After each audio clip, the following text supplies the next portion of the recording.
یہ قصہ ہے ایک نبی کا جو صبر، توبہ اور اللہ کی رحمت کا پیغام لے کر آیا۔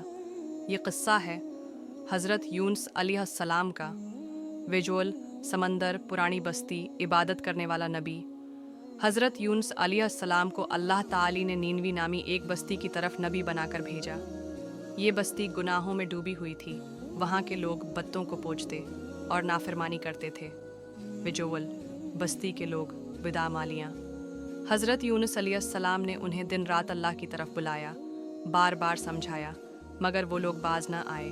ان کی ضد، ہٹ دھرمی اور گناہوں سے تنگ آ کر حضرت یونس علیہ السلام نے بستی چھوڑ دی، لیکن یہ فیصلہ انہوں نے بغیر اللہ کے حکم کے کیا تھا۔ ویجول، یونس علیہ السلام کا بستی سے جانا، کشتی میں سوار ہونا۔ جب وہ ایک کشتی میں سوار ہوئے تو اچانک سمندر میں زبردست طوفان آ گیا۔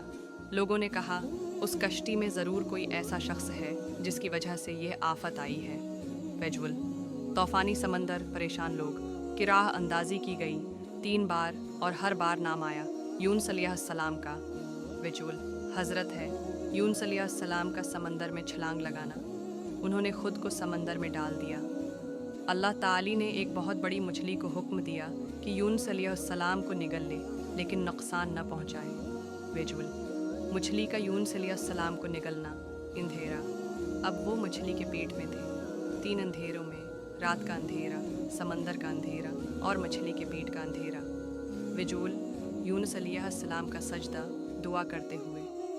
وہاں حضرت یونس علیہ السلام نے سچے دل سے توبہ کی اور کہا، لا الہ الا انت سبحانک انی کنت من الظالمین۔ تیرے سوا کوئی معبود نہیں تو پاک ہے، بے شک میں ہی ظالموں میں سے ہوں۔ ویجول، دعا کے الفاظ خوبصورت انداز میں اسکرین پر۔ یہ دعا ایسی ہے جو آج بھی ہم مصیبت میں پڑھتے ہیں اور اللہ کی رحمت کو اپنی طرف متوجہ کرتے ہیں۔ ویجول، اللہ کا حکم مچھلی کا یونس علیہ السلام کو ساحل پر نکال دینا۔ اللہ تعالی نے ان کی توبہ قبول کی اور مچھلی کو حکم دیا کہ انہیں ایک خالی ساحل پر اگل دے۔ وہ کمزور اور بیمار تھے۔ اللہ نے ان کے لیے ایک بیل دار درخت اگا دیا تاکہ وہ سایہ دے۔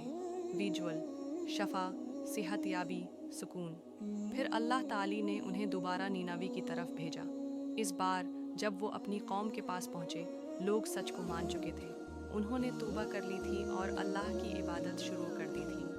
ویجول، عبادت گزار لوگ، امن و سلامتی۔ نقابدار آواز میں آخر میں، یہ قصہ ہمیں سکھاتا ہے کہ کبھی بھی اللہ کی رحمت سے نا امید نہ ہوں۔ توبہ، دعا اور صبر ہر مشکل کو آسان بنا دیتے ہیں۔ آخری منظر، سمندر پر سورج کی روشنی۔